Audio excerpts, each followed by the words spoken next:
Hi, I'm Lynn Drake. I live in Princeton, Newfoundland, and I'm Abraham Matthew Fry's mom. Today, Abraham is just like other 7-year-old boys. He loves video games, Legos, and playing outside. But 2 years ago, he faced a challenge like no other. He couldn't breathe. It all started late Tuesday night. He developed a fever, so I thought he was coming down with another ear infection.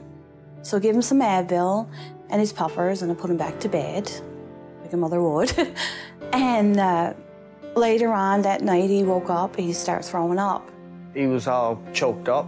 He was congested. He got asthma. We got aboard the car and we went to the Clarendon Hospital, where they took him in and developed an X-ray. It was there they were told Abraham had a collapsed lung. They needed to leave Princeton and go to the Janeway right away.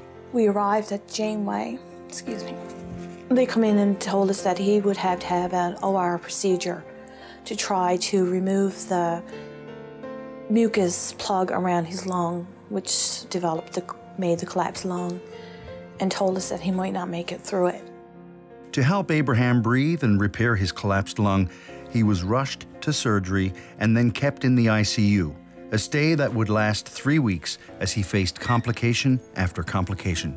He went from there, from the ICU ward, and I noticed that they started taking him off the medication where they had him, put to sleep. And I noticed that a long time he wasn't moving. Abraham did develop a complication while he was here called critical care myopathy. And what that means was that it was noticed that when we were removing our sedation medications, that Abraham wasn't moving properly. So he was paralyzed. He could not move. The only thing he could move was his eyes.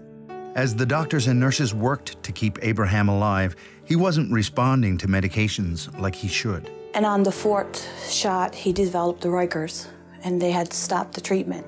I suppose a few days after that, he developed bleeding on the stomach. Was another obstacle. Abraham's condition was life-threatening. There were several nights that we were with him for the whole night, touch and go, and we were very, very worried about him actually pulling through or not.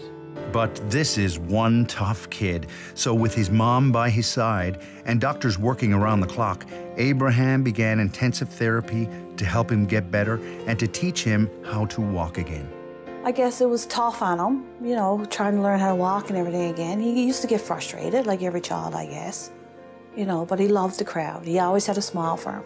So the girl used to come to his room and treat him for rehab because he couldn't walk.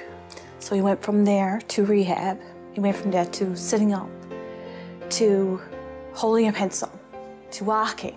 We just kept in our mind that he was going to make it. If he looks at the wrong side, it's going to tear you right apart. He said, "Mom, on Mother's Day, it was the best gift anyone could ever get." Honestly, I wouldn't ask for anything in the world. And you could see by the way the doctors were and the nurses were, they were that good that he had to make it, right? That was it. Couldn't ask for no better support. They were outbeat, upgoing, always there. After being separated from his family in Princeton, Abraham is now fully recovered and excited to be home. I felt happy that I can see my sisters again and Mom and Dad.